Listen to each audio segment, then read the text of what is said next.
there was some kind of an unworldly beast. He had writhing tentacles, huge spiky horns, and two big red devilish eyes. You're watching another sus story from the Sus Box. Drop us a like if you dare and turn back before it's too late. Hunting is the most fun thing you could do. However, it can sometimes lead to some very terrifying encounters and experiences, because whether you are armed or not, when you expose yourself to the darkness of woods, you may contact with something unnatural and disturbing. My name is James, and I'm a retired architect. This incident took place when I was in my early 30s. I've been an active hunter since I was young. It was my favorite hobby. I used to go hunting with my father at their old cottage in the forest of Appalachians. It was a 4-hour drive from the city. My father taught me how to hunt. I had quite the experience with the wildlife of the United States, as throughout this period I had hunted down many deers, turkeys, foxes, and elks. So whenever I got some days free, I used to head straight to my father's cottage to remind all those beautiful memories at least once a year. That year, I decided to go there on winter vacation with my family. Sarah and both of my kids were really excited about the trip since it was their first time going to such an adventurous place. Finally, that day came. It was Saturday morning when we left for the cottage. Within half an hour, we left the city area behind and got onto the twisted mountain road that was leading straight to the forest. After driving for about 4 hours, we entered the forest area, where my car stopped with a sudden jerk. I got out to check and found that the front tire was punctured. I decided to change the tire. Sarah was accompanying me while the kids were roaming around. "Don't go too far," she said. After a couple of minutes, I felt some movement in the woods followed by a heavy growling sound. I instantly got up to check on the kids. John and Vicky were standing still and were trembling out of fear. According to them, they had seen a very big human-looking wolf, a werewolf. I thought the kids must have seen a wolf and got scared, so I told Sarah to take them and wait for me in the car. I hurried and changed the tire quickly after that. We reached there in the late afternoon. I parked the car near the cottage. It was a small house in an isolated area near the forest. After dinner, we went up to our rooms to have some sleep.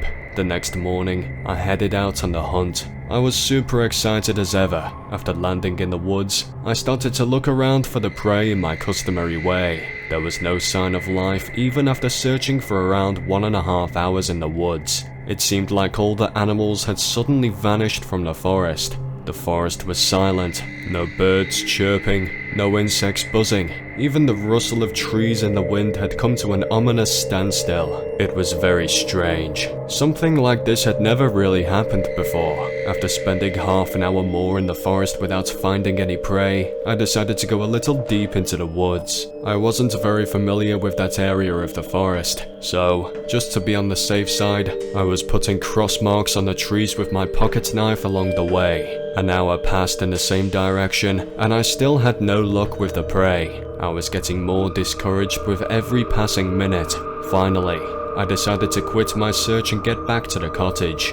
It was a rational decision at the time, as the sun was about to set in a few hours, and I didn't want to lose track. As I headed back to follow my cross marks, I heard a rustling noise behind the bushes. I turned immediately, and slowly started moving in the direction of the sound. My face was beaming with happiness and excitement as I thought I had finally found an animal. I went deep into the bushes to have a better look. To my surprise, there was nothing. My face fell down again with disappointment. I hadn't moved yet when another sound hit my ear. As I turned, there was a deer grazing at some distance. I pulled my gun, set aim, and was about to fire when a quick movement of trees behind the deer scared both of us at the same time. The deer started to run away. I shot him in a hurry but missed. The deer started to run even faster and I rushed after him. I was far behind, but I could see a glimpse of him running for his life. I fired many times while running and finally succeeded to shoot him down. As I approached, the deer was lying dead on the land with blood gushing out of his neck. I pulled a rope from my backpack and tied it around the deer to drag it back home. It occurred to me a moment later that I was in the depths of the forest. It was the darkest area of the woods with long dark trees everywhere. The sun was completely set by that time, and a sheet of darkness started to take over the forest.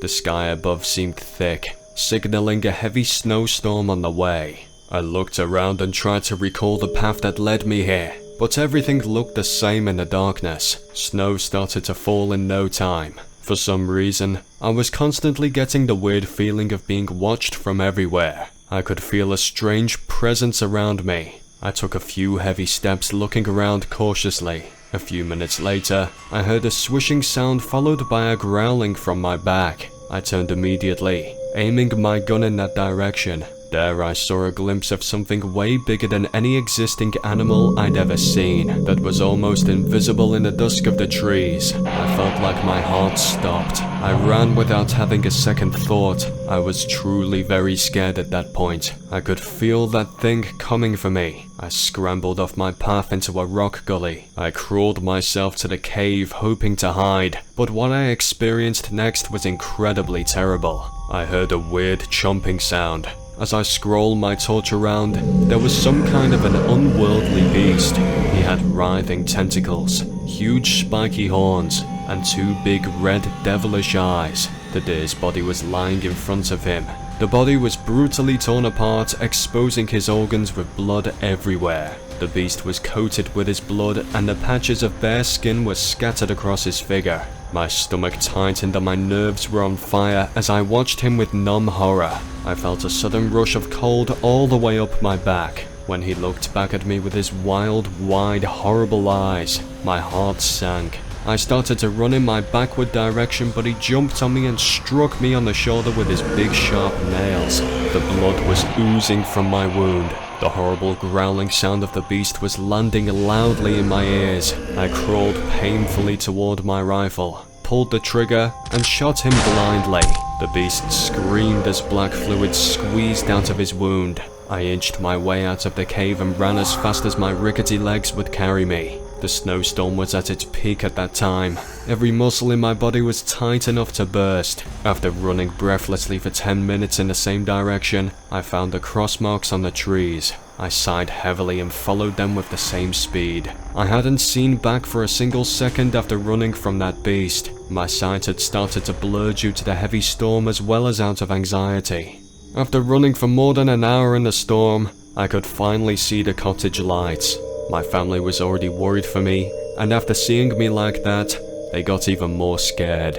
What I saw was utterly horrifying and unexplainable. I decided to keep that to myself and escape from that place as soon as possible. We left as the storm stopped early morning.